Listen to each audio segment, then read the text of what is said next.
Hey, hello everyone. Oh yeah, this is Adam Meister, the Bitcoin Meister, the Disrupt Meister. Welcome to the Bitcoin Show. Today is November the 19th of 2024. Strong hand, long-term thinking. Bitcoin is the next Bitcoin. One day closer to an all-time high. Bitcoin always returns to its all-time high. Yeah, Bitcoin is the next Bitcoin. I'm offended by selling. Hello, my elite friends. Oh, we are in a new golden age, and I am going to talk about it. If you got questions, I got answers. Type in the super chat. Just do Bitcoin Meister. Get my attention somehow. Make it colorful in the chat. I am just doing this as fast as I can. It was really cold this morning, and I delayed my run, so I'm going to go running right after this. I am pumped. I had a good sleep last night. I'm on fire, so I'm just reading off. I've got, topics on here. Oh, my God. I am all over the place. And I think somebody else is going to edit this video for me, put it somewhere else. Someone's in motion. Is it Coinbeast? Pound that like button for Coinbeast. If they do what we agreed upon, it's going to be awesome. Hopefully you guys do it, and it spreads the word. Everybody retweet this. I'm a tech vault. Thanks for everybody out there. We only need $20, $80 for the next show. Deniz, Izabella, all you guys. I haven't had time to put in all the stuff below yet, so I'll do that later. Again, I'm in a rush here trying to get this done. And yeah, if you have like 24 Bitcoin now, that's like worth $2 million or something. Oh, I told you so. We're coming up on the 11th-year anniversary of me buying my first 2 Bitcoin also. That was on, I think it was on November 22nd of 2013. Yeah, I still have those 2 Bitcoin too. All right, pound that like button. All right, now, of course. Now let's just jump into these topics here. Saylor. I linked to an awesome Michael Saylor video below. He's speaking to some big finance company. Which one? I forgot now. Doesn't matter. I don't usually watch his stuff because, he's so pro Bitcoin. I'm so bro. I mean, there's not much I can really learn from him at this point. But and I don't need the inspiration. He inspires a lot of people. The minute I heard about this dude and MicroStrategy in the summer of 2020, I knew Bitcoin had attained a whole new level. A giant corporation using it as a reserve asset. I knew that was huge, and it was not super duper early anymore. I've said this many times. But something that he said in this video, and I'm going to get to the good and the bad of this because a lot of people worship this dude, and I don't think he wants to be worshipped. And by putting him on this pedestal, you're making mistakes that he's not making, actually. So, as I say, buy the underlying asset, like he does. He buys the underlying asset, which is Bitcoin. But he's talking about how people say Bitcoin's just a fad. It's going to go away, and he kind of compared it to was nuclear power just a fad? Are we all going back to water power now? And there are some Luddites that want to do that, but once nuclear power was out of the bag, that's it. We're not going back. It's out there. It's not going away. It's there. So, and another point is that the people who are used to the old ways, they die off. The kids today are digital. I mean, how many times do I have to say this? He puts it in better terms than I do. Very smooth. But I do. I mean, are we going back to gold? Just are we going back to letting the stream power my house? I mean, no, we're not going. No, we're not. Some people you could still have. Hey, there's still water, still power. Some things, or lighting a fire outside still, keeps people warm. But it's not like what we've got electricity and other things and modern amenities. So Bitcoin is a nice new modern amenity. It's not a fad, not going back. Now, so, how long will it last? That's just a silly question. Okay. So a lot of people out there, Deniz sent me some tweets of these people just bragging about how they're going to buy MicroStrategy stock, how it's better than Bitcoin. And if you listen to the entire Saylor speech, he gives great arguments for Bitcoin. And then he starts giving arguments for, he explain what his company does. Now, I had no idea. I don't care what his company does or what it used to do. Okay. I don't know what MicroStrategy originally intended on doing. It's been around for quite some time. Had nothing to do with Bitcoin, obviously, at the beginning, because there was no Bitcoin in the old days. So, 2001, whenever it was that he started. He might have started before then. I don't even know. But people just buy MicroStrategy without even knowing what it does. That due diligence is just embarrassing. It's embarrassing. But I mean, most people are gamblers today and they buy stocks. They have no idea what the companies do. So that's like, but like some of these Bitcoiners who are buying MicroStrategy, they don't know what they know what Bitcoin does. So why not buy the underlying? So, I mean, he kind of explained it like he's a Bitcoin holding company now. I mean, this is all they do now. I don't know. He explained the Bitcoin aspect of it. And he made it seem like it was, impossible to fail, that he's got this system where it'll just keep going up and up, his stock or the company, and that all companies should do it because it's free. All right, I'm not running a company. Okay, I'm protecting Adam Meister's wealth. Now, and he's protecting his company's wealth and his own wealth. He says it over and over again. The use case is to protect your wealth. That, if you just keep it in other things, how fast are you losing it? How fast are you losing it in real estate? And also that, this in the digital world, you don't need insurance. People, and I've said this many, people aren't going to sue you. There's no renters involved. He compares it to other asset classes. But he's buying Bitcoin.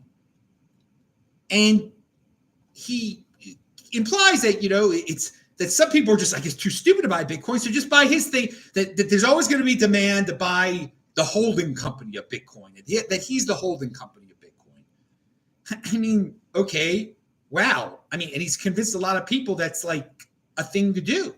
I mean, people are into it. And just, he's only buying the underlying asset. He's only buying Bitcoin. He's not buying MicroStrategy stock. You guys are. So the video is a good one. I don't know if he's speaking so great about Bitcoin and it's so inspirational. And then the second part is about MicroStrategy. And I think some people's brains just can't separate the two. Bitcoin is awesome. That doesn't mean your MicroStrategy stock is going to be awesome forever. It is centralized. It's everything that Bitcoin isn't. It is centralized. The government could confiscate that. If you own MicroStrategy stock, they can come and get it. They could turn you off. They could say, hey, Michael, or there's some, we suspect these people of colluding with Iranians, take away their stock, and he'll have to do it. If you actually own Bitcoin, and you control your own private key, no one can take it away from you. He knows that. He says it like a billion times. Yet you people worship the man and worship the company, and these tweets that are out there by young people bragging, they spent $30,000 on MicroStrategy stock. What are you doing? Just buy the Bitcoin. You know how to spend $30,000, whatever it may be. Spend it on Bitcoin. It's pretty easy to buy Bitcoin these days. There's no excuse. It's not a difficult thing to do anymore. So some old people still feel intimidated, and I guess right now there's some roadblocks in the way of some financial organizations buying Bitcoin. That'll be gone soon too. So yeah, those are my thoughts on him. He's not trying to harm Bitcoin, but he again, in the down market of 2026, I wouldn't be shocked if there was some disaster at his company. I mean, who's holding the Bitcoin at his company? If it got stolen, it would be horrible for his company. But again, it would be bad for Bitcoin too, because the two are getting very intertwined, too much, to the point where during a down market, like in 2026, if MicroStrategy has a disaster, the price of Bitcoin will crash, just like it did with Sam Bankman-Fried and all these other things that really, they weren't Bitcoin, but yeah, people are weak-handed, especially during off years, and it's just, it multiplies during off years. So don't even get mixed up in this kind of thing. You can admire the man. I think he's great. I think he's great. I think he's smart. He really explains Bitcoin well, but you don't have to buy the stock that he's not buying. He's just selling it to you, and he's buying Bitcoin with the money you give him. All right, that's a pretty cool thing. I mean, he thinks that can last forever. He gives some reasons. I mean, it would be awesome if you all guys bought like Adam Meister NFTs or whatever, and I then used all your money to buy Bitcoin, and you'd have these weird things that are silly. But I'm not selling Adam Meister NFTs, but you get the point. All right, so oh yeah, I should link to that. I'll link to this kid. Oh no, here's someone who sold his Bitcoin. Yeah. There are people that sold their Bitcoin to buy MicroStrategy. I don't know. And yeah. All right, real quick. Let's move on to what is the next subject matter I have listed here. I'm trying to follow my order. Okay, Bitcoin Strategic Reserve. I have said that's, I'd rather the Trump administration focus on just getting rid of taxes on Bitcoin and capital gains taxes. That'll save many of us like 20%. And if you like have millions of dollars of Bitcoin, that kind of makes a big difference. And but the other thing about the Bitcoin Strategic Reserve, that if the United States really does this, just doesn't it. First of all, it should keep all the Bitcoin. They don't have to call it a Bitcoin Strategic Reserve, but all the Bitcoin they have from these drug dealers or whatever, they've gotten them to give their Bitcoin back to the United States or whatever. They should keep that. But if we make it official, Bitcoin Strategic Reserve, we're buying more. The United States is buying more. Well, if they have to buy more, that's a positive on the price. But also every other country on earth at that point, since the United States is the most powerful. I know there's so many America haters out there. They're like the BRICS are going to take over. I say this every time, but you guys are losers. You hate America. It's the best. It has the smartest people. It has the most powerful companies. It is just everything. Everyone wants to come here. Our dollar is the best. There's just so many negative people out there that just I mean, it's good for clicks. If there's a whole doom industry out there, hate America. Glenn Greenwald, he's part of it, and all sorts are part of it. It's just you can get all sorts of losers. So, but here in the winner's world, in the real world, what will happen?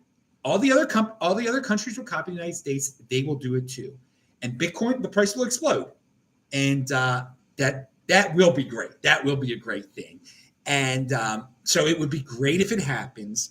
But I also want to say something else. This is very interesting.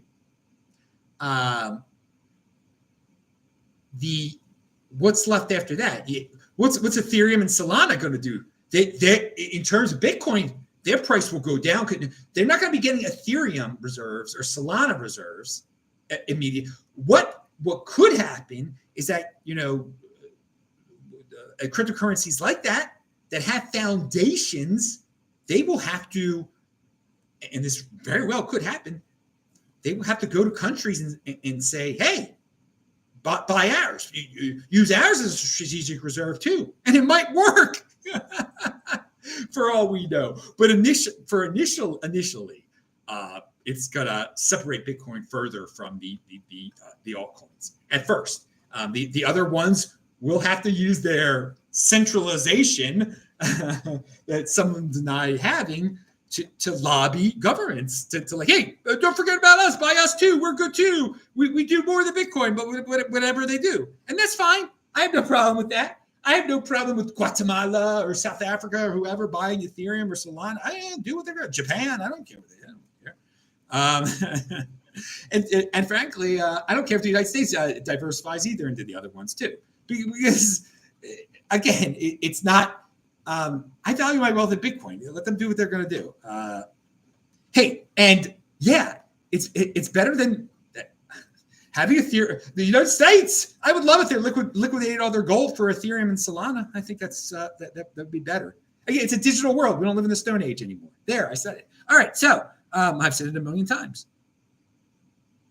Let me see if there are any questions here from my lovely audience. Oh, Izabella. I said her name wrong before, too, probably. I always say her name wrong.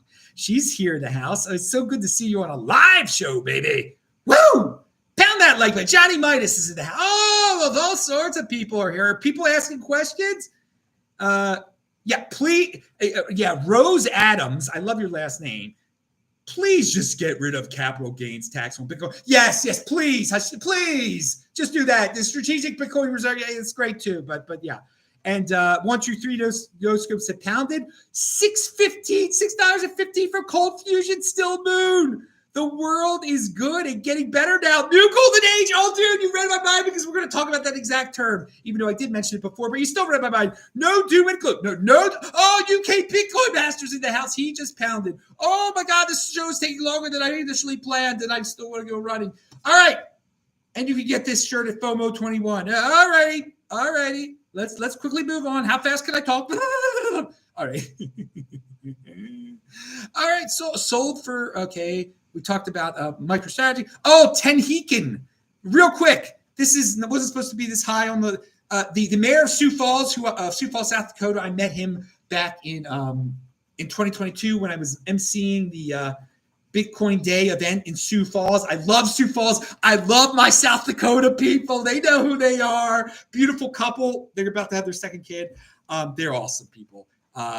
And yeah, if you go to Sioux Falls, you can see all the people from Minnesota who wisely moved, who got out of, why would you want to leave Minneapolis and move to Sioux Falls?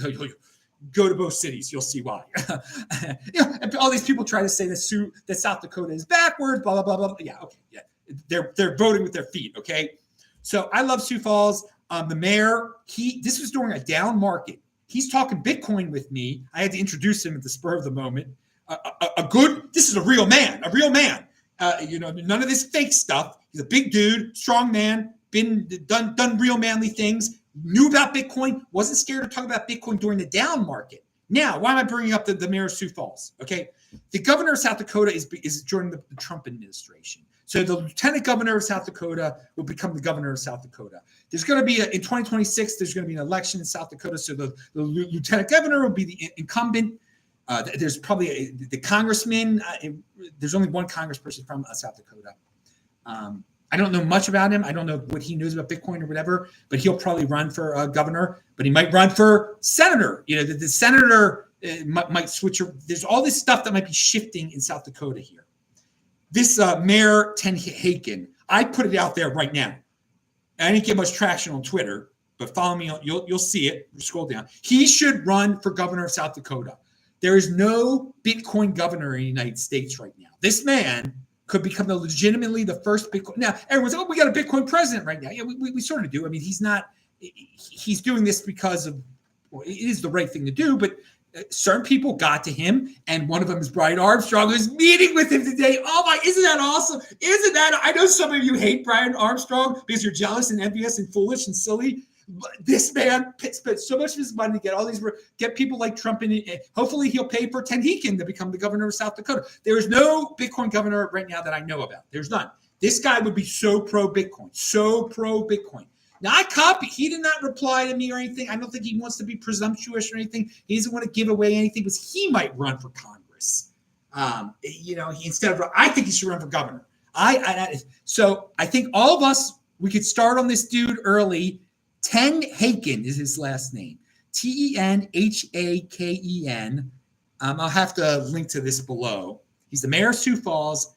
He's a good guy, and he does know Bitcoin. And he wasn't down with Bitcoin because it was trendy, but I met the man face to face in 2022. Okay, during the down market. All right, so good for him. I hope he becomes governor. He hasn't said anything about running for governor. Only I am saying that. But it would be great if Bitcoin had. Because on a state level, you can do even more for Bitcoin. You could do it would be awesome. Much more so than at the federal level. It would become the most Bitcoin friendly state. And how coincidental, some of the most Bitcoin friendly states are out in this. That's not really the Mountain West. Although by the time you get to Mount Rushmore, that's the Mountain West. But let's see, the plains, the 6 states that Adam Meister always freaking talks about, that if things got horrible, you'd have to move to. I moved to one of them already. Utah, Wyoming, Montana, Idaho, South Dakota, and North Dakota. And there really should be a 7th, Alaska, but they're insane, some of the things they do up there. I hope they really get their Republican congressman back. That's a good first step. But okay, we're not going to talk about Alaska politics or South Dakota anymore. But the South Dakota thing could be very interesting. I see things in advance sometimes. You never know. And speaking about seeing things in advance, this is a good thing. I hadn't thought about this for some time. Back in the days that Jack Dorsey owned Twitter, and Roger Ver was more well known and was going out of his way to just tell specific important people, or just, he was good at marketing. Roger, he was really marketing Bcash, really. And I said it would not shock me if one day, Roger Ver, someone like Roger Ver had a lot of money, would go to a company like Twitter and Jack Dorsey and convince them and say, this is going to be your currency on here. And I can give you some of my Bcash, just bribe the person. And this was before Jack Dorsey even got full into Bitcoin, because Jack Dorsey eventually became like a Bitcoin maximalist or something like that.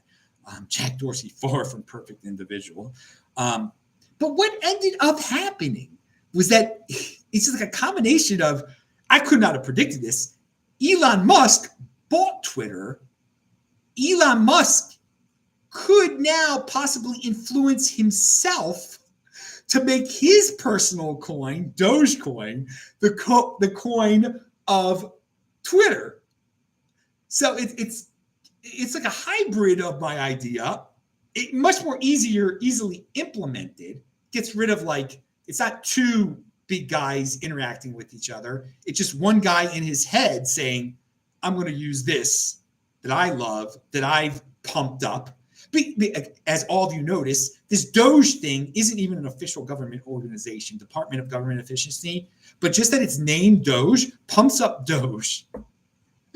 And good for Doge. It just shows you the power of marketing, and that centralization can help certain coins. When you have a leader, it can help. But dude, it really helps that there is no leader of Bitcoin, because it was on the other side of the spectrum. All of the leaders of these specific coins can be, captured by governments, and obviously the leader of Bitcoin, there is none. He's dead, and that's it. They can't capture him. They can't do anything.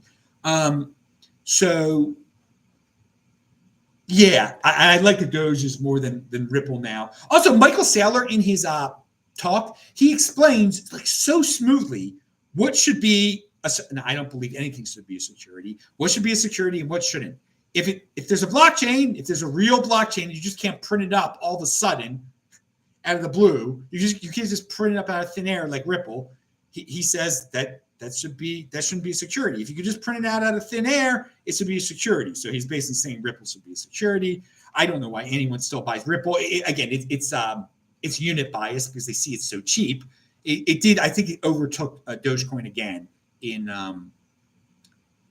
market cap, but whatever.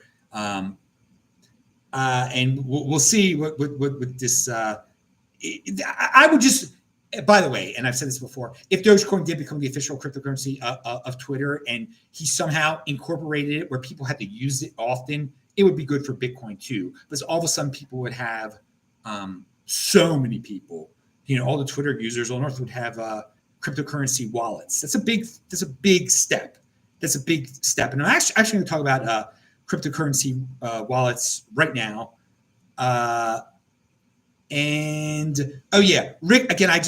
Rick Jackson, okay. Follow him on Twitter, Rick Jackson, okay. He was on my show before. He's part of the Oklahoma City crew, which is a very good big city to live in if you're not going to live in Salt Lake City. But it's a major league city because they have a basketball team. And now Salt Lake City has a hockey and a basketball team. Yeah. Go Utah Hockey Club. I like them. I do follow it every night. Every time they play, I check the score. I learn the players. I'm trying to learn it. I didn't know, I grew up in Baltimore. I don't know much about hockey, but Yeah, but Rick Jackson, okay. Rick Jackson, okay, on Twitter. He got this $88,000 thing right.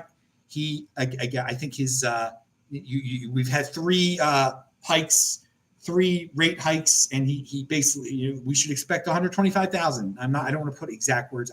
I said this on the last show. So I also think when Bitcoin gets to 100,000, God willing, soon, that there are going to be all these weak hands that just panic sell. Then they're like, "That's it, I'm out. That was my goal." And it is going to be such. They're going to be disappointed because this isn't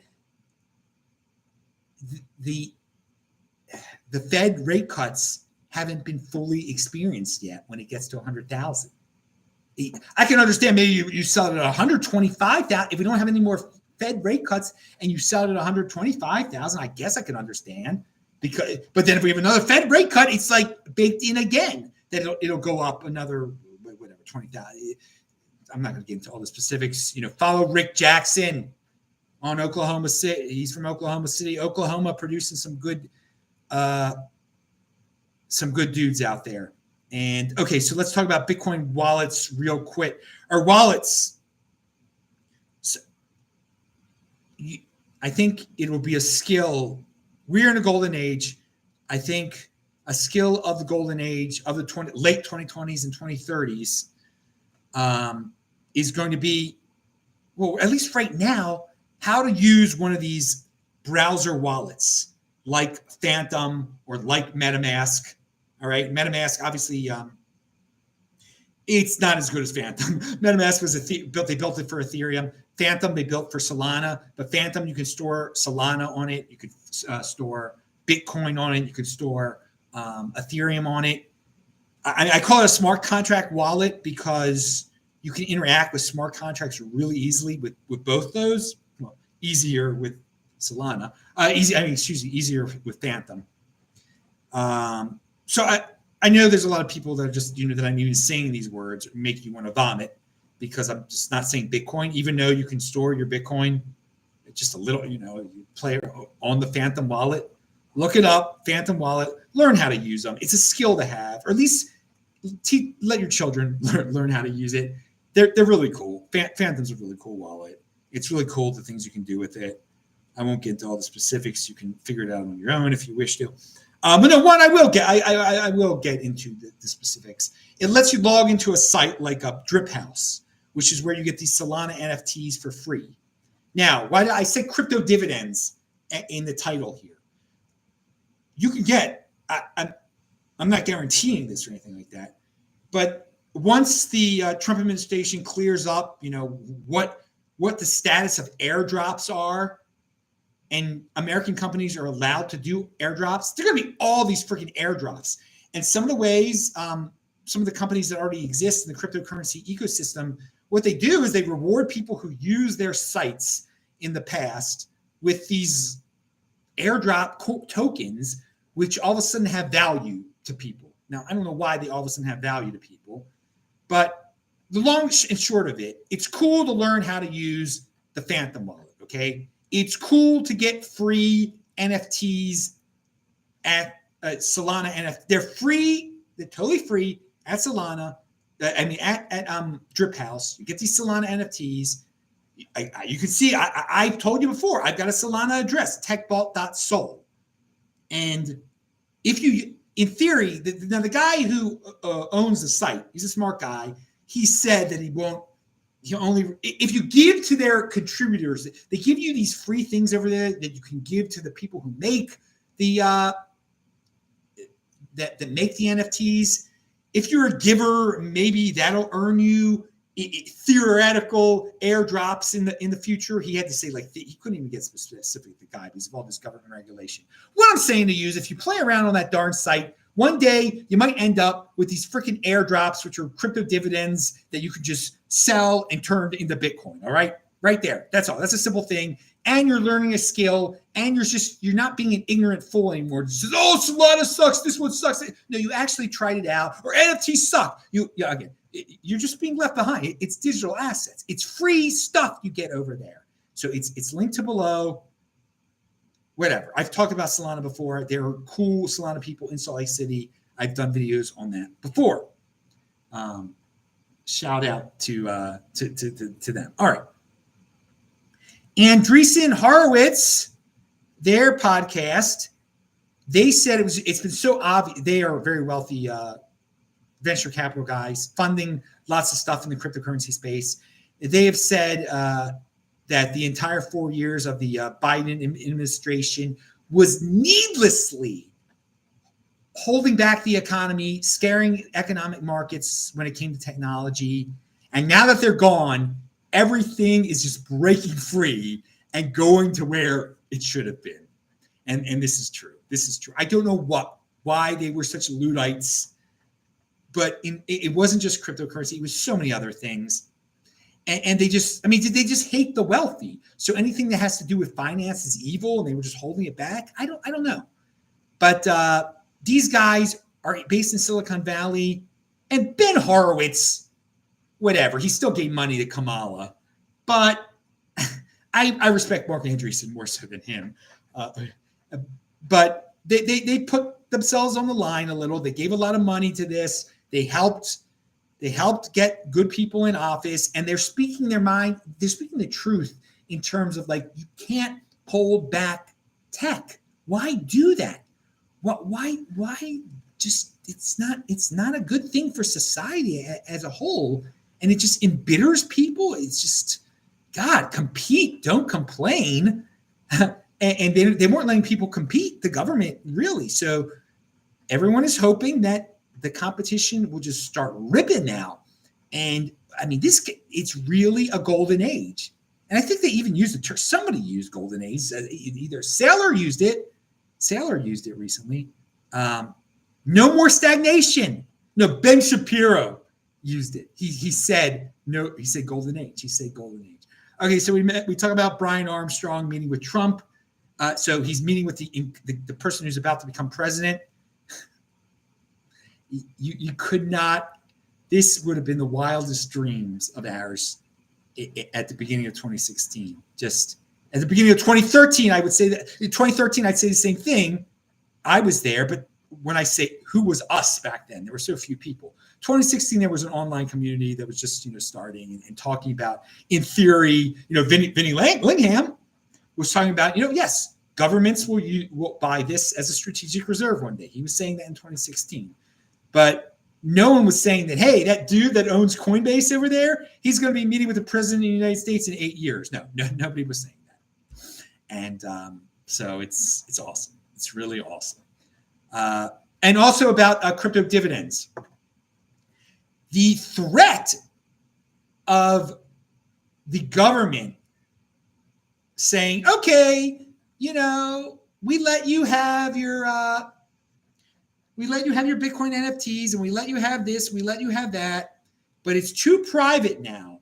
So now you got to fork off into government approved Bitcoin because we want to know about privacy. We want to monitor it. We want to do the, whatever excuse they came. It would be a KYC Bitcoin.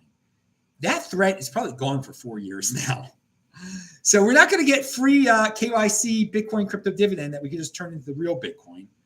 And Michael Saylor isn't going to have his testicles in a vice when he's put into a situation where, like, there'd be a lot of people, and I'm not saying he would give in, but he hasn't been opposed to regulation of Bitcoin before.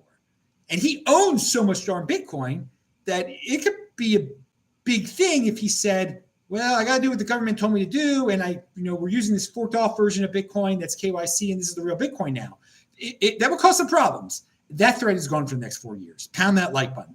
So, and that's good. We don't need that crypto dividend. We don't need that crypto dividend. But I've always talked about how there was going to be a KYC Bitcoin or something, and someone else might come up with like a private one, like some of these real haters of Bitcoin, and let them do that, and let them fail, and let us get it for free. And once the government does clarify, the status of airdrops, someone will do some Bitcoin forks. I hope. I think it'd be cool, or at least do some airdrops to Bitcoin holders, not just Solana and Ethereum holders. That would be cool too. So the government, defining, are just saying airdrops are legal. That's all they have to say. Airdrops are legal. People stop doing it in the United States because And prediction markets are legal. Just say it. So the people, that the best minds can do it. Instead of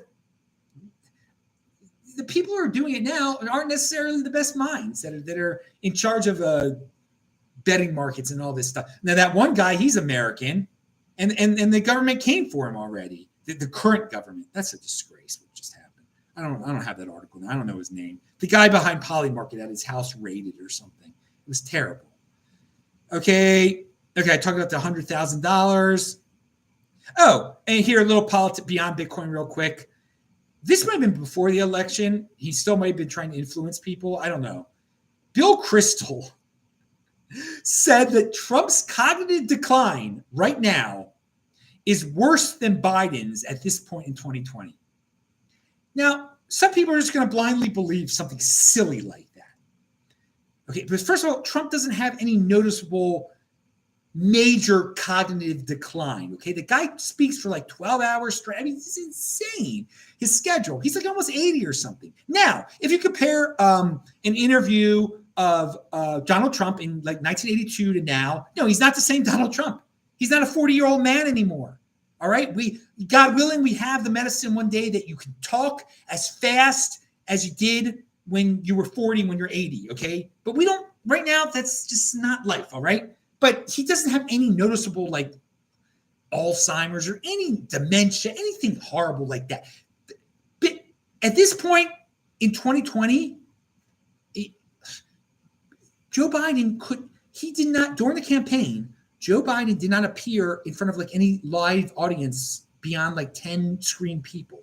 He could not handle a stadium. He has been unable to speak in public for at least since 2020. Unable to speak in public. And this buffoon is telling us, oh, no, Trump is just as bad as Biden was in 2020. Come on.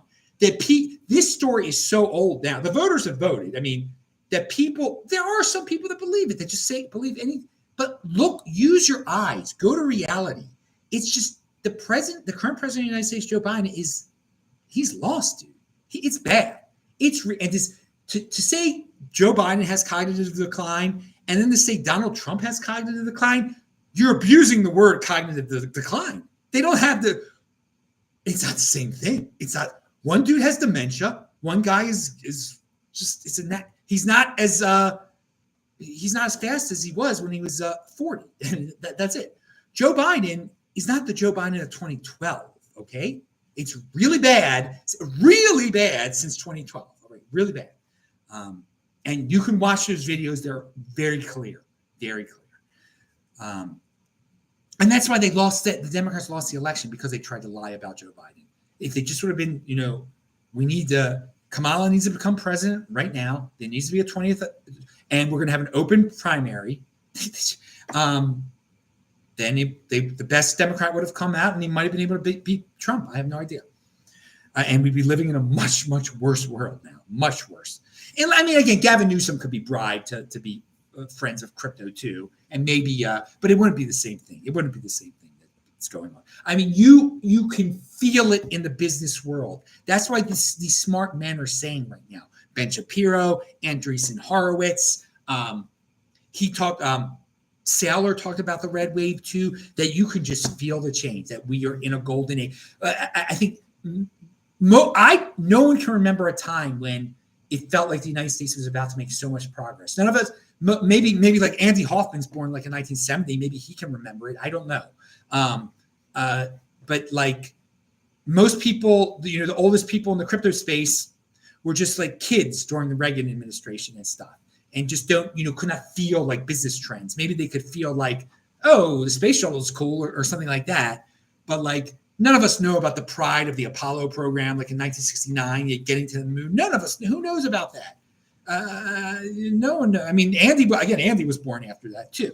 And I'm just using Andy as people ask me about Andy, so why not talk about Andy for a second? So, and yeah, I still talk to Andy. Now, he communicates with me quite often. So now. Oh, so yeah, it's a cool vibe. Like I've never experienced anything like this. Like you look at Elon Musk, and all these people are trying to say he's an oligarch and stuff, And it'd be so horrible if he's really controlling things behind the scenes. We should worry about that. He's the most successful businessman of all time in the history of the planet Earth and the history of the universe that we know of. If he was controlling things behind the scenes, oh my God, what a dream come true. What a great thing. That he has influence is great. And it's just amazing. Like people are I am like, wow, we really could get to Mars. We really can do, it's just, we really could expand lifespan. Nothing is getting in the way now. We're not going to have this thing called government getting in the way anymore for 4 years, most likely. Trump, anything's possible. There could be something horrible could happen. I don't know. All right. So, here another.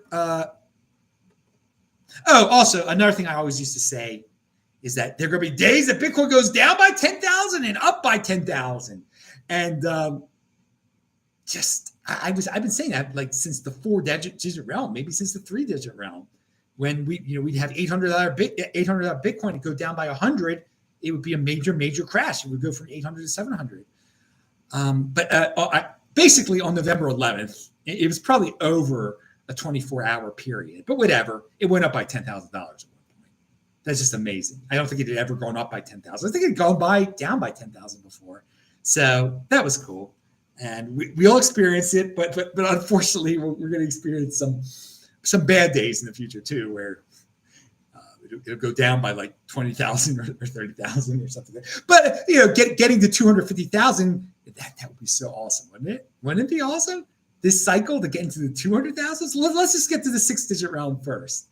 But I'm feeling this anything is possible thing too. I'm actually saying you've never heard me say the word 200,000 before, so I'm catching the fever too. It's great. It's just great for everyone to be so positive. And you also notice that no one's right.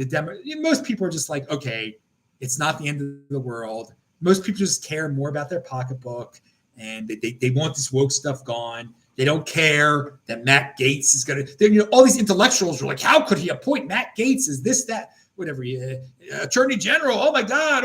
How could he appoint people that are loyal to him?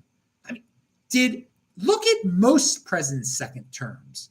Did George W. Bush appoint people loyal to him in his second term? Yes. Did Barack Obama appoint people loyal to him in his second term? Yes. It's what you do. You learn from your first term and you try to make it run smoother. All right. So some people just can't take anything different than the status quo. They say they're progressives, but they want things to progress their way. All righty. So here's a Beyond Bitcoin thing for you. When I was running on Sunday, a little later than I usually do, it was when there's so many Mormon churches near me, of course. I'm in Salt Lake City. And the only time you see people is when they're coming in on Sunday or when they're leaving on Sunday. And so they're leaving. It was like 1:30 or something. It was like the stragglers were leaving. I got to tell you guys something. And I've said this before. I'm Jewish. That y'all know that, all right? That's not changing, anything like that. I have no interest in these other religions. But I know some of you think Christianity is going to solve everything for you. You want to be a Christian. And I can understand in terms of the social aspect, if you meet wholesome people and just like, I don't know, a lot of people feel alone these days. And so I don't blame people for wanting to join a religion and wanting to join Christianity. It's the main religion in the United States of America. There are a lot of sects of Christianity out there. This Mormon thing, they're the most successful ones. They're the most hated ones. But they have the hottest women too. There's no doubt about it. I mean, it's unbelievable. They all stay in shape because they don't drink. All right. They don't do bad things. They're very friendly. They're smart. They appreciate people who appreciate success. And the women are hot. I mean, it was unbelievable. I'm running through these nice, wholesome outfits the women are wearing, but they're good. They're good. They were good. They were very good. They're very good. I mean, and it's not even hot outside. It's cold outside, but they're good. They're good. So, and again, I know a lot of you are like, what's it called? There's that new term that Niall Ferguson and his wife, cultural Christians or whatever. Be a cultural Mormon. Just join them. Say you read their book. Maybe you'll believe in God. I don't care. But if you want friends, if you want hot women, if you want to succeed, move out to Idaho or Utah and join one of their churches and be sincere about it. Really want to be it. And you can maybe even tell them, like, I don't really believe in God, but you guys are cool. And you do that thing. Again, I would. Jewish people are not supposed to encourage other people to join Judaism because it's hard. It's not. You don't want to be Jewish. I mean, you really don't want it. It's not. It's like a pain in the tuchus for most of you secular people. You want to like fast. You want to do Yom Kippur. You want to do all these things. It's like you can still be a good person and be some other. Do whatever you're doing. Jewish people believe that. You could believe in other things. You'd be a great person and everything like that. And I believe that. So I wouldn't expect anyone to want to convert to Judaism. It is not a fun thing to do. It's not a fun process. You're questioned along the way the entire time. And it's just like you want to join a bunch of loud people that you got to do all these things. And who wants to? The Mormon people are just as successful as us. Join them. Join them. They want people. They're looking for people. They got hot women. I'm saying this in all due respect to all the Mormon men out there. I see. I admire you. You have 8 kids with them and stuff, and that's the only woman you've ever slept with is a beautiful woman. I mean, what more can you ask for? That's a really nice thing. That's a really cool thing you got going on there. All right. So let me make. Oh, I got a cheap thing to say to you now. Something about how cheap I am, even though I'm rich. Back in my where I grew up, there's still all this old clothing basically that was mine. All right, and it's taking up space, getting in people's ways. But I'm only back in Baltimore just a few times a year, 3 times a year for a few days. And for my father's yahrzeit, for my grandmother's yahrzeit, which is also Rosh Hashanah, and for Passover. And yes, I will be back in Baltimore December 11th for my dad's yahrzeit, of course. And again, his secular yahrzeit for any of you that care. And I don't really care. My dad died tomorrow in 2018. It was tomorrow. It was November the 20th. But it doesn't affect me at all because I only care about the Hebrew date, which shifts every single year. So that's going to be December the 13th this year. So that's why I'm going to be back December the 11th in Baltimore. But long story short, there's all this old clothing there. And but here I saw there's this hipster store, Iconoclad in Salt Lake City, that takes old clothing and then sell. I'm sure they got something like that in Baltimore, but this thing's all computerized and stuff. So you go to hipster Iconoclad, you bring in these old clothes of yours. They say what they want, and then they're like, we can give the rest away to charity. I'm like, yeah, okay, that's cool, do that. So I tested it out with them. They only wanted 4 of the things I had. They gave the rest away to charity. Okay, cool, whatever. They list it. I can check it online if it sells. One thing that was my father's, it was a sweater of my father's that was like from 1979. It was a brown sweater. And I actually wore it a few times, like at a much later date. It looked all right. But it's dated looking now, I think, unless you're a hipster. So that thing from 1979, I only can imagine how much he paid for it back in 1970. How much was clothing? Clothing is cheaper now. It is because we had much more. But because of inflation, all right, I'm not going to get into it. But they sold it. And I get half. You get half of what they sell. And they sold the darn thing for like, what was it? How much did I get? They're going to PayPal me. This is better than a super chat. Okay, they sold it for $21.50. I'm getting $10.75. So my father could not have paid more than back then. $20 was a lot of money in 1979. And clothing wasn't as cheap. So he probably did pay maybe he paid $20 for that shirt. Maybe it's probably $15 or whatever. And they just sold it for $21.50. And now I'm getting $10.75 from that. So that's awesome. And my dad has more shirts like that. They're more. So I'm bringing them back. I know where they are. I know where they are. If you go to my parents' closet, my dad's stuff is still hanging there. In fact, a lot of it. So I have to go through it. That's not exactly the stuff they want. But I have old clothing too. That can go too. Again, that was the other things I got rid of were mine. But that was mine too. So that's cool. So I was really happy to make $10.75. I mean, I was so happy. I was like, oh my God, it was such a surprise. I'm like, I got the hang of this now. I know how to do this now. I can bring. So there's just it's a golden. There's just so many opportunities out there. I have said we are at no one in the United States should be without clothing. We are at abundance level of clothing. There's this you could get for free. Anyone can get clothing for free. Good clothing for free. That is the level. This could not be said, 50 years ago or whatever. We are living in a country where you can get all your clothing for free. And it'll be fine. You don't have to spend any money on clothing if you do not want to. And it's all right. It's fine clothing. Okay. It's fine. And then we have hipsters that are willing to pay $21 for stuff that should just be given away. No offense, Iconoclad. You're doing your thing or whatever. All right. So I talked about dad shirt. What else did I want to smart contracts I talked about? Oh, wow. I talked about everything on the sheet of paper too, without just off the top of my head. Drip. That's it. Awesome. All right, let me see if you have any questions here. Izabella is still, everyone's there. Oh, Kiwi Bloke said, "Good day from Auckland." It's always a beautiful day in Auckland. I will tell you that, man. It's a beautiful city, and I say it every time. You should be so happy that woman prime minister is gone now. She was a disgrace upon your country. And yeah, all right. We don't have to get into what she did during the virus. Oh, yeah. Okay. And the great Benjamin J. Dichter is in the house. He will have to appear on the show soon, obviously.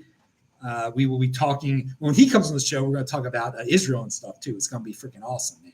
Going to be freaking awesome. Hey, I didn't have anything to say about Israel today. That's pretty interesting. Next show. Pound that like button, everybody. I'm Mr. Bitcoin, Mr. Meister. Subscribe to the channel and let us see. Maybe you're watching. Again, if you're not on follow me on Twitter, TECHBALT, because you might not even be watching this on my channel right now if everything goes well with CoinBeast. And yeah, some Canadians behind CoinBeast too, BJ, as you very well know. All right, pound that like button. See you guys later. Bye-bye.